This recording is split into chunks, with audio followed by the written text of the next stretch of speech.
Makanya pas sekali tadi dawahnya Habib Abdurrahman kita niru Wali Songo. Wali Songo itu membawa Islam itu ringan. Wong biasanya keimangan sesajen, dhisik dikekno setan, saiki dikekno tangga. Terus dhisik dongane jamba-jambi sing menawa ana sing dihukumi syirik, saiki ditahlili. Dene tahlil kok iso darani syirik ya terlalu la ilaha illallah kok syirik ku piye Gus. Wong la ilaha illallah itu kalimat yang orang kafir saja menjadi muslim karena ngelafadzkan. Nah saiki gara-gara la ilaha illallah diwaca pitung dinane mayit wong dadi musyrik koyoke rada aneh. Teori itu mboten ketemu akal. Akhirnya nggih gampang mawon, tidak merubah kultur yang ada tapi diubah. Napa? Diubah. Jenengan kalau ceritani Rasulullah Shallallahu Alaihi Wasallam niku tidak merubah adat jahiliyah secara ekstrim, tapi Rasulullah niku mengemas dengan kearifan. Kalau tak cerita sidik, kenapa Nabi dipilih dari suku Quraisy? Suku Quraisy itu gak ada tradisi saya. Kalau ingin menikmati perempuan itu ya nikah. Sehingga ketika Nabi dianggap aneh-aneh dakwah itu kata orang-orang Quraisy, Muhammad kalau kamu ingin aneh-aneh itu karena ingin nikah. Kamu seneng siapa? Zawasnaka, kamu saya nikahkan. Sebab itu disebut adat-adat itu kamu saya nikahkan, bukan saya carikan perempuan, bukan kamu saya nikahkan. Sebab itu adat-adat Quraisy yang termasuk di lem mulai terutama teruntuk adatnya mbah-mbahnya Rasulullah Shallallahu Alaihi Wasallam. Iku tarokus sifaha falam yusibhum aruhu min adami wa ila abihi wa ummi. Semuanya meninggalkan perzina. Hafidhul ilahu karomatal li Muhammadin abahul amjada saunal ismi. Niki penting kula aturaken kersane kultur kula wau sering jagungan kalian Habib-habib sing aos teng Mbah Mun. Wong Jawa niku mboten nate kawin ponakan, mboten nate kawin putrine. Niku nggih barokah Rasulullah sallallahu alaihi wasallam. Riyen kiai-kiai Jawa niku ngenalno mahram. Wong ora oleh nikah ambek putrine, ora oleh nikah ambek ponakane, ora oleh nikah ambek bayi. Sehingga wong Islam Indonesia niku pun dadi konsensus. Oh ya. Itu nikah itu sudah benar. Lah ini kalau cerita tentang kalangan tentang jenengan sedanten. Ijtihad ulama itu mau tidak mau harus kita dengar. Niki kalau mau khatam mungkin kalau beri contoh beberapa. Niki termasuk yang didawakan beliau. Al-anbiya mastaharu illa bil ilmi wala adharu sya'nahum fil wujud illa ilmahum. Wa fihi dalilun ala anal ilma aqwa minal amal. Niki termasuk dawuhipun beliau. Para nabi itu yang paling diterkenalkan itu logika ilmu. Dan mereka tidak memperlihatkan di komunitasnya kecuali ya ilmu itu. Karena ilmu itu akan permanen. Misalnya nyuwun sewu, di antara keluhanipun Habib Abdul Qadir, niku kan gampangannya al-Islam mahjubun bil muslimin. Temeriki beliau sering ngendikan la takun hijaban alal Islam atau la takunu hijaban alal Islam. Kamu muslim jangan menjadi problem yang bisa menutupi kejayaan nopo Islam. Oke, niku kita sepakat. Tapi baru kayak ilmu niku terjaga. Misalnya kita semua yakin zina itu haram, maling itu haram. Nah ono wong Islam nyolong, iku wong ya darani ya oknum, boten kongkonane napa? Islam. Tidak suruhannya Islam. Tapi kalau semua orang sudah tidak kenal maling itu haram, tidak dikenalkan itu haram, nanti dikira angger Islam itu nggih maling. Sehingga ilmu itu harus didengungkan terus. Malah ngendikane Nabi idza dhaharatil bid'ah wal fitanu wa fi riwayatin diambil wa subba ashabi falyuzhiril alim ilmahu wa illa fa'alaihi la'natullah wal malaikati wan nasi nabu asma. Ketika banyak masalah itu orang alim harus memperlihatkan ilmunya. Misalnya kados kula sebagai kiai Jawa, niku kula matur nuwun sanget. Kula nu bapak kula hafal Quran, bapak kula senengane ngaos Quran.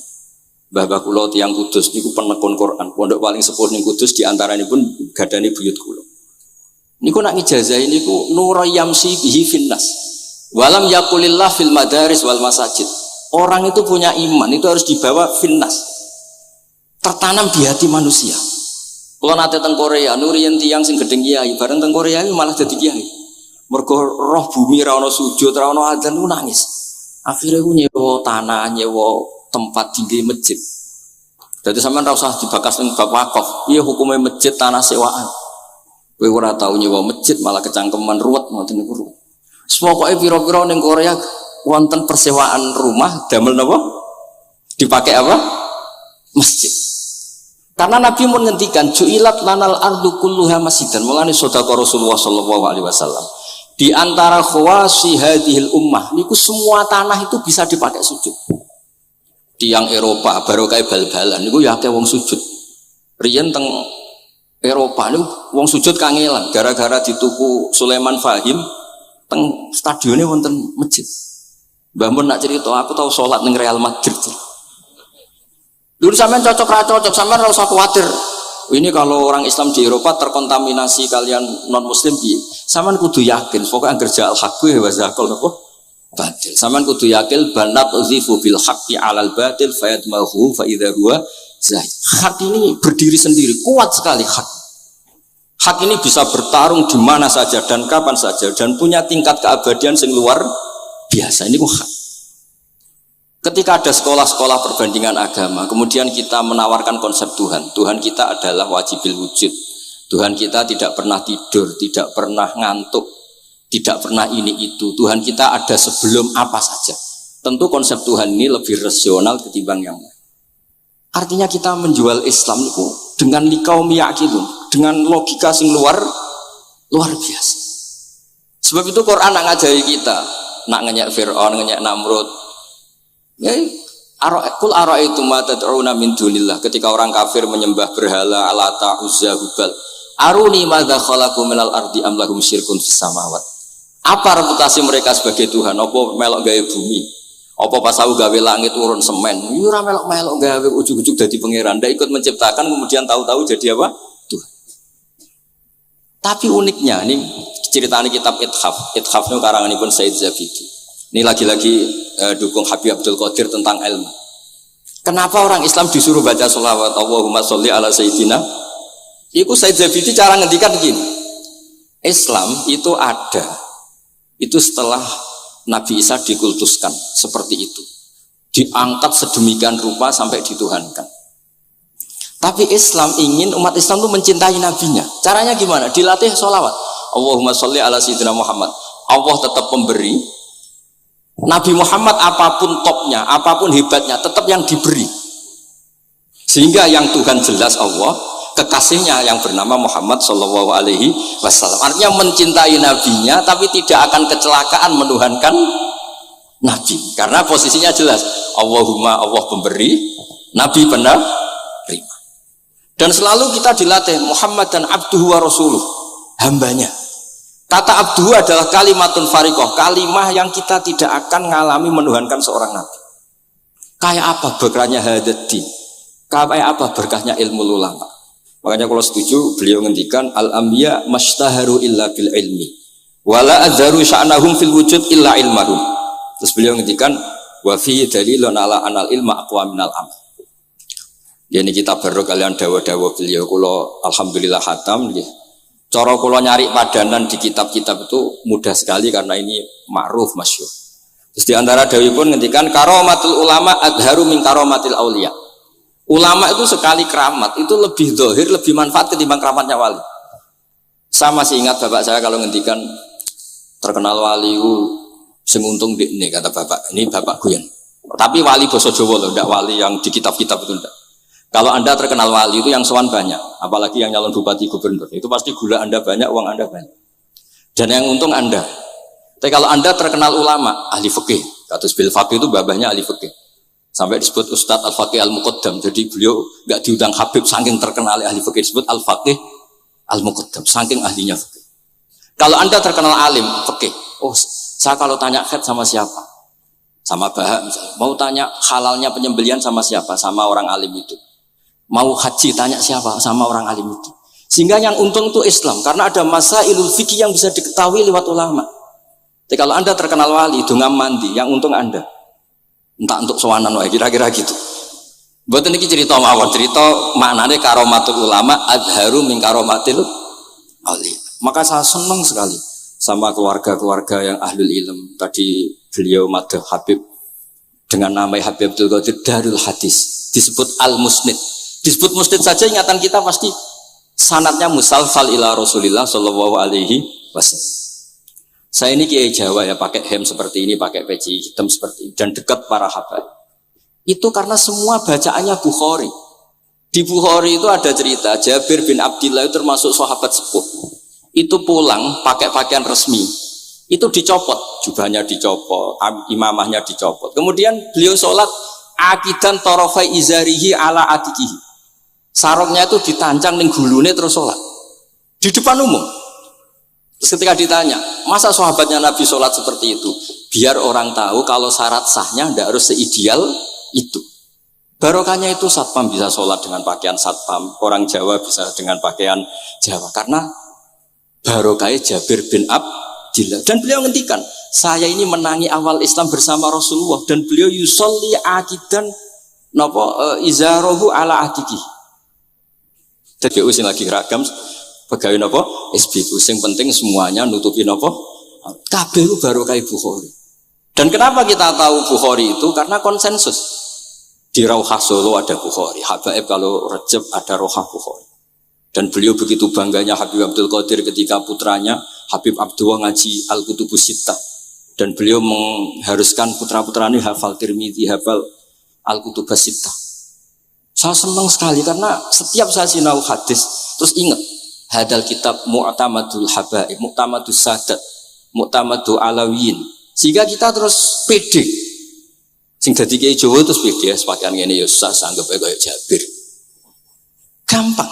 Tapi kalau kita tidak punya konsensus, tidak ahlul ilm, terus nganggap yang paling sah seperti ini, ya repot. Kayak saya tuh pernah Jumatan, ini kisah nyata. Ada yang sholatnya tuh miring banget. Terus dia karena kebetulan ahli falak, Gus saya sama orang-orang yang menghadap kulon lurus gak cocok.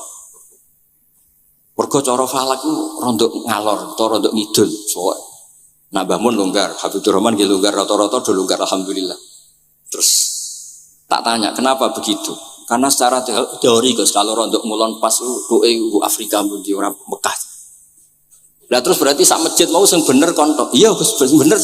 Berarti tadi satu masjid yang benar Anda tok, iya yang bener sana. Ya padha wae gak sah, syarat sahnya Jumatan harus jamaah. Sementara yang sah kamu tok. Terus, yo boleh aku goblok, yo goblok tenan maksudnya bukan goblok. Dia baru sadar kalau dia sah sendiri kan berarti nggak sah karena syaratnya Jumat itu harus jamaah. Artinya kalau kamu ingin semuanya sah ya sahkan semua. Jangan egois nuruti mazhab Anda. Sama barokah Rasulullah SAW, orang yang sudah melafazkan la ilaha illallah Muhammadur Rasulullah pasti muslim. Barokah itu kita merasa mayoritas. Meskipun tadi Islami KTP tetap dia muslim, meskipun kita perbarui terus, kita perbaiki terus. Karena barokah dihukumi muslim, kita merasa mayoritas, dan kalau mayoritas itu keinginan Rasulullah SAW, karena Nabi berharap saya tidak diberi mukjizat tongkat kayak Nabi Musa. Itu kata Ibnu Hajar Al Asqalani, andaikan mukjizatnya Nabi itu tongkat, itu hanya yusyahadu bil absor, hanya bisa disaksikan mata yang melihat.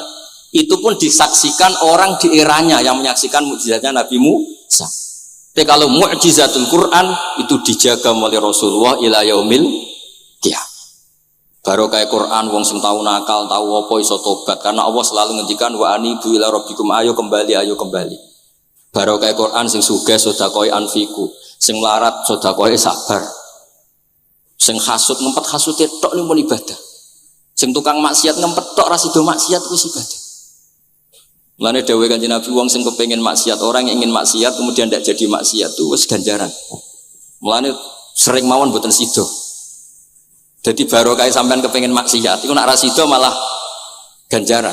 Makanya ada 7 wali di antara yang disebut Nabi itu wa rajulun da'athu imra'atun datu mansibin wa jamalin faqala inni akhafu. Tapi itu wali yang paling riskan gitu. Jadi di antara orang yang jadi wali itu lelaki diajak perempuan cantik, kemudian dia bilang ini akhafu. Itu tidak usah dicoba itu karena rawan kecelakaan. Ya. Tapi itu pun ya jadi wali. Makanya Abu Yazid Al-Bustami itu pernah merasa wali paling top. Kemudian dia ingin pesaing, kompetitor. Dan tanya, ya Allah, yang kompetitor setingkat saya itu siapa? Dijawab sama Allah yang tidur itu. Kenapa itu kan tidur saya tahajud? Ya karena kalau orang bangun terjaga itu bertarung dengan nafsunya. Sidora, dangdut, topora, ribet. Nak turu wis. Berarti status orang tidur itu tarokal ma'asiyah kullaha. Bukan sekedar taroka ba'dul ma'asi tapi tarokal ma'asiyah kullah. Makanya Imam Ghazali ya punya ajar riwayat nanti di akhir zaman afdalu ibadati umat itu an-naum. Lah ini Kiai Jawa ini cerita yang ringan saja. Tapi yang penting itu ilmu. Di sini saya sebut beberapa kitab yang disebut Habib Abdul Qadir Ar-Risalah, Al-Mustasfa. Al-Mustasfa itu usul fikih. Terus Al-Kutubus Sittah karuan. Terus kitabnya Imam Syafi'i. Itu kitab-kitab yang saya yakin siapapun pembacanya pasti menjadi al-muslid al-muhaddis. Karena di situ ada logika yang dibangun, bukan sekedar riwayat tapi logika yang dibangun. Rasulullah itu kalau nerangkan orang itu gampang, mulai yang guyon sampai yang serius itu gampang. Masyhur itu Rasulullah itu sangat mencintai Khadijah dan kalau ketemu Halah adiknya Khadijah itu dihormati. Sayyidah Aisyah cemburu. Itu ketika Sayyidah Aisyah cemburu akhirnya menyebut Khadijah itu ajus, ya namanya orang cemburu. Ajus itu perempuan tua. Engkau kenang terus padahal sudah diganti saya yang lebih muda. Gantian Sayyidah Fatimah yang mangkel karena ibunya dikomentarin apa? Ajus. Terus Sayyidah Fatimah tanya, ya Rasulullah dengan cara apa saya menghentikannya Aisyah?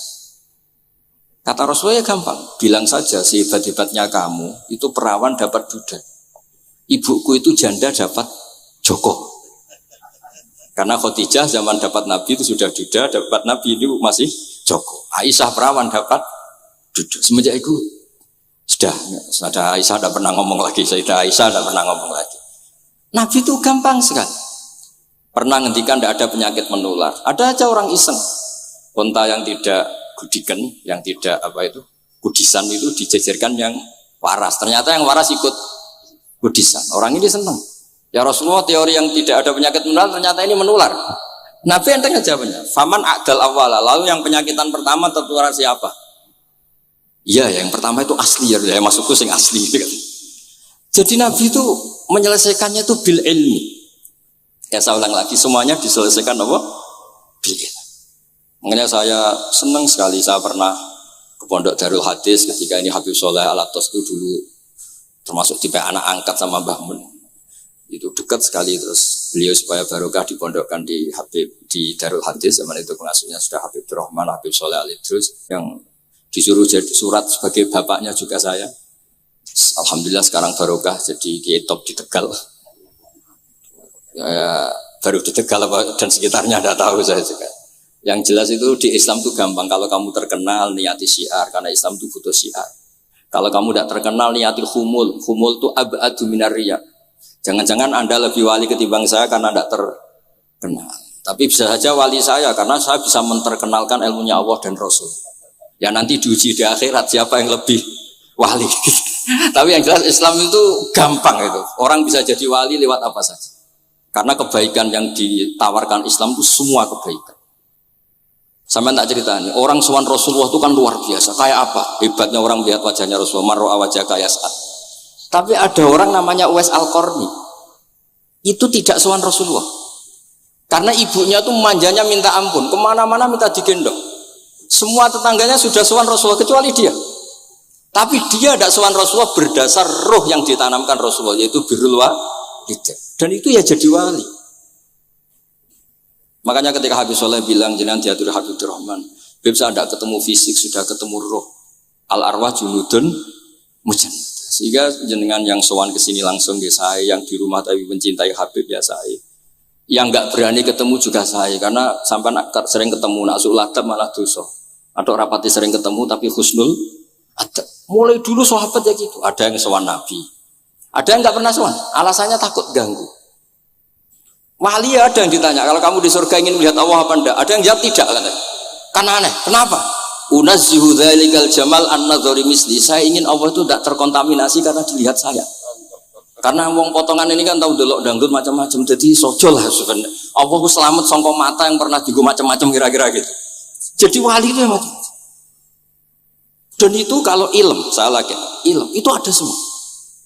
Dan itu yang diceritakan Imam Bukhari radhiyallahu anhu, yang juga mu'tamadul habaib. Sehingga konsensus ilmu ini penting sekali. Jadi saya baca ini khatam, saya ulang lagi khatam. Itu barokah sekali karena terus pilihan untuk menjadi muslim yang begitu gampang sekali.